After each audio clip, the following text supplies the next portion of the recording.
بسم اللہ الرحمن الرحیم۔ آج میں آپ کو 27ویں رجب کی عبادت جو نفلی عبادت ہے اس کے متعلق بتاؤں گا کہ اس رات کو سب سے اہم عبادت ہے وہ کیا ہے اور آپ نے کون سی عبادت کرنی۔ اس رات کو آپ لوگ جا کر دو یا چار نفل جو ہے وہ نمازیں پڑھیں، ہو سکے صلاۃ تسبیح بھی پڑھیں، خصوصاً 12 رکعت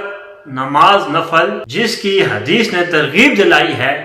وہ بھی ضرور پڑھیں۔ حضرت انس رضی اللہ تعالی عنہ سے روایت ہے کہ حضور علیہ الصلوۃ والسلام نے ارشاد فرمایا کہ جو 27ویں رجب کی رات کو عبادت کرتے ہیں ان عبادت کرنے والوں کو 100 سال کی عبادت کا ثواب دیا جاتا ہے، اور جو اس رات 12 رکعت نماز نفل دو کر کے، یعنی ہر رکعت میں سورۃ فاتحہ کے بعد قرآن پاک کی کوئی بھی سورت وہ تلاوت کرے، دو کر کے وہ 12 رکعت نماز نفل پڑھے، اور اس کے بعد 100 مرتبہ سبحان اللہ والحمد للہ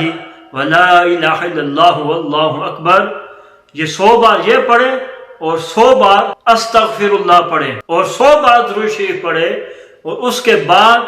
وہ دنیا اور آخرت کے لحاظ سے کوئی بھی دعا مانگے اللہ تعالیٰ اس کی دعا کو قبول کرے گا، لیکن شرط یہ ہے کہ وہ کوئی دعا گناہ کے لیے نہ ہو، کوئی ایسی دعا نہ ہو جو شریعت سے ٹکراتی ہو، شریعت کی حدود کے اندر رہتے ہوئے وہ جو بھی دعا مانگے گا اللہ تعالیٰ ضرور اس کی دعا قبول فرمائے گا۔ اور یہ جو حدیث ہے یہ ضعیف ہے، فضائل اعمال کے باب میں ضعیف حدیث بھی مقبول جو ہے تصور